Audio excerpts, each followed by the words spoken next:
Good morning, everyone. Today, we delve into a fascinating and concerning topic: the diabetes empire, a crisis built not on strength, but on sand. We'll explore how extreme wealth, deeply ingrained cultural traditions, and a harsh climate have uniquely engineered a widespread metabolic health crisis. In many regions, unprecedented wealth, fueled by trillions in oil money and world-class welfare systems, paradoxically masked a growing national health disaster. While prosperity surged, so did skyrocketing rates of metabolic disease. We're talking about a problem that's far more complex than simply eating too much. It represents a fundamental, biological failure within the human system. Let's pinpoint the epicenter of this global metabolic crisis. We see it acutely in the Middle East, with countries like Kuwait, Qatar, and Egypt reporting record-breaking obesity rates. In South Asia, Pakistan is experiencing an explosive growth in diabetes. And in Southeast Asia, specifically Malaysia, we're witnessing severe metabolic decline. These regions serve as a stark warning to the rest of the world. Our research indicates that three silent killers have largely engineered this epidemic. First, we have what we call the hospitality trap, where social obligations lead to extreme sweetness in the diet. Second, the Ramadan paradox, where intermittent fasting, intended for cleansing, has transformed into a cycle of daily binging. And third, the 50C environment, a climate so harsh it forces total physical stagnation. Let's first explore the hospitality trap. In many cultures, refusing food from a host is considered a severe breach of etiquette, driving relentless sugar consumption. Chai and coffee, for instance, are served constantly throughout the day, heavily saturated with sugar. Traditional desserts like dates, baklava, and kunafa, dripping in honey and thick syrups, are consumed in massive quantities, often as a sign of welcome and celebration. This leads to a daily diet literally designed to destroy the pancreas. The foundation is often mountains of refined carbohydrates, like rice, biryani, cubs, or naan. Then comes the coating-heavy use of fried seed oils and palm oil. And the chaser? Liquid fructose, like Malaysia's teh tarik, condensed milk tea, often consumed like water. The result of this combination is perpetual insulin resistance, causing frequent and extreme blood sugar spikes. Next, let's look at the Ramadan paradox. The functional intent of 30 days of daylight fasting should ideally trigger autophagy, a process of cellular cleansing and healing.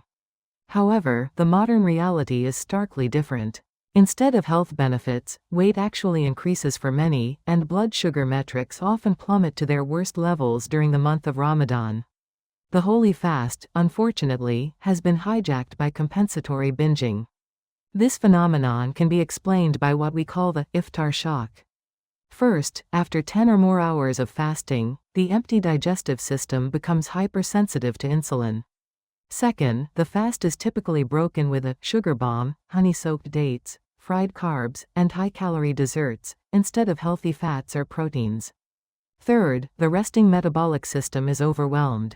To survive this extreme glucose spike, the body panics, instantly converting and packing the energy as lethal visceral fat around the liver and other vital organs. Our third factor is the 50C environment. Summer temperatures in these regions regularly hit an astonishing 40 to 50 degrees Celsius. Walking or exercising outdoors under such conditions becomes a literal survival risk. Consequently, the population relies entirely on massive SUVs, even for the shortest trips, leading to complete physical stagnation. This extreme heat has engineered the ultimate indoor species, robbing them of natural movement and exercise. Beyond these three core factors, cultural and genetic anchors further accelerate the crisis.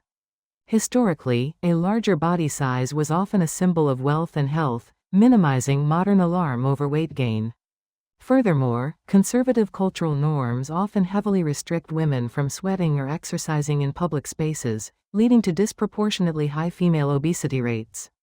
And genetically, a historical prevalence of interfamily marriages has left specific local populations highly susceptible to type 2 diabetes.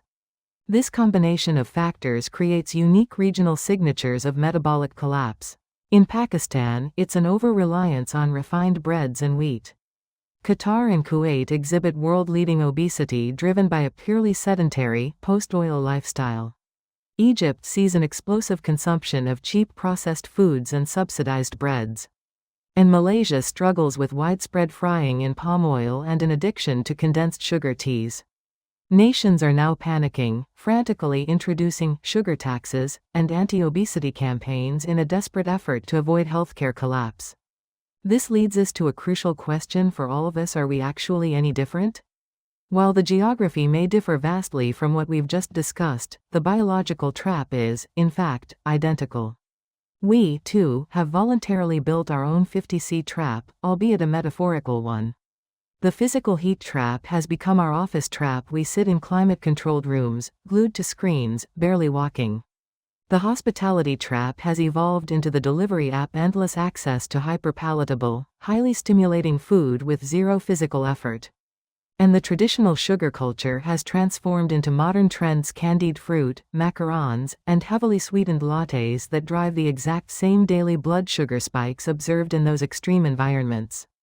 The fundamental truth is that health is dictated by the quality of your fuel. Neither immense wealth nor advanced civilization can override basic human biology. If you cannot escape the cycle of refined carbohydrates and liquid sugar, metabolic failure is inevitable. The only effective defense is consciously choosing low-carb, healthy fat, or lchf, principles to break the relentless cycle of insulin resistance. The collapse of this diabetes empire serves as a profound biological warning to us all. It compels us to rigorously evaluate our daily fuel and to prioritize metabolic health above all else. I encourage you to follow for deeper insights into low-carb diets, intermittent fasting, and the intricacies of human biology, to better understand and safeguard your own health.